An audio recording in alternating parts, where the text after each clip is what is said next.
Celebration mini vlog night வந்து mid night வந்து நாங்கள் சர்ச்சுக்கு போயிருந்தோம். ப்ராமிஸ் வேர்ட்லாம் கொடுத்துருந்தாங்க. அப்பா இந்த இயர் ஃபுல்லாக சூப்பராக நல்லா ப்ரேயர் பண்ணிவிட்டு அந்த இயர் ஸ்டார்ட் ஆகிடுச்சு. ஸோ ப்ரேயர் முடிஞ்சதுக்கப்புறமா எல்லாருக்குமே டீ காஃபிலாம் குடிச்சிட்டு ஒரு 2:00 3:30 போல் டிஃபன் ஆர்டர் பண்ணியிருந்தோம் வெளியே. நல்லா இட்லி, பொங்கல், சப்பாத்தி அந்த விடியற்காலை 3 மணி நல்லா சுட சுட சாப்பிட்டோம்.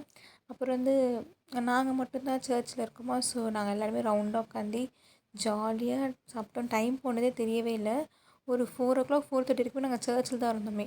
ஸோ வீட்டுக்கு வந்து படுக்க ஒரு 5:00 ஆகிடுச்சு. ஸோ எல்லாருக்கும் நல்லா விஷ் பண்ணிவிட்டு அப்புறம் மார்னிங் எழுந்து கேக் கட் பண்ணோம். செமையாச்சு அந்த கேக் டேஸ்ட்டு. நல்லா ஃப்ரெஷ் ஃப்ரூட்ஸ்லாம் வச்சுருந்தாங்க. அப்புறம் மாடி போய் பார்த்தா ரோஸ் பூத்து இருந்துச்சு. ஸோ அதெல்லாம் பறிச்சுட்டு நைட் வந்து சும்மா ரவுண்ட்ஸ்லாம் போயிட்டு மிட் நைட் பிரியாணி அங்கே வேலுச்சேரி ரோட் சைடில் வந்து அந்த காவேரி ஹாஸ்பிட்டல் ஆப்போசிட்டில் இருக்குது. ஸோ பீஃப் பிரியாணிலாம் சாப்பிட்டு கிளம்பிட்டோம். பாய் டாட்டா, ஹாப்பி நியூ இயர்.